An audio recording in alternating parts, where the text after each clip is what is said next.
¿Y tú quién eres? Soy el Ranger amarillo. Smilodon Ranger. Es imposible. ¿Cómo puede ser que tengas a alguien tan poderoso? Suficiente. Tu tiempo se acabó. ¿Qué pasó? Lo último que recuerdo es la explosión. Oye, ¿ves eso? Son Theo y Martina. Es increíble. Podemos resolverlo de esta manera, gigante. ¿Dejas a nuestro amigo y detienes esto? ¿O te destruimos de un ataque? ¿Qué te parece esto?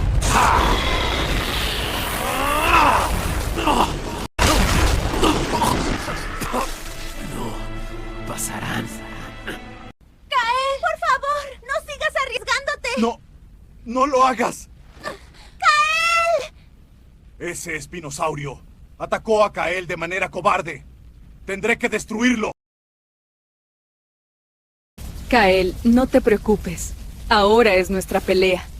Puedes descansar, amigo. Pronto terminaremos esto. Inténtenme si pueden. De todas maneras no podrán. Lo siento, Jack, pero esta vez se terminó tu pelea, muchacho. Se ha complicado mi día, pero los dejaré vivir por el momento.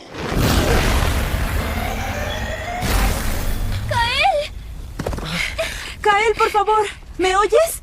Quédate conmigo, no te duermas. Aquí, agárrate de mi mano. Vamos, despacio. ¿Estás bien? Dime que sí, por favor.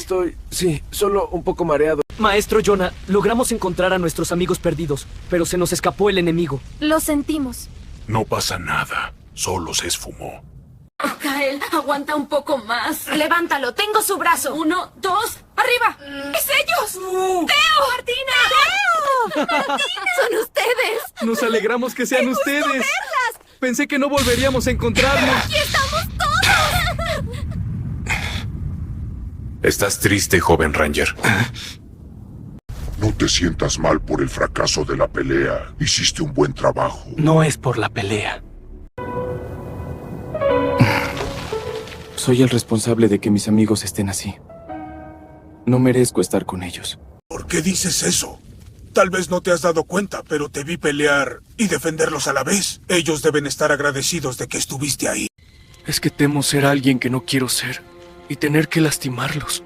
No quiero que su felicidad se destruya por mi capricho. Oye, Ranger, ánimo. Ya lo solucionaremos El juntos. Sarcosuchus tiene razón, hermano. Aún no estamos acabados, pero tendremos que volver al búnker. Estamos exhaustos. De acuerdo, Bruce. Aparte, necesito descansar mi cuerpo. Estoy hecho trizas del combate. Así que vámonos.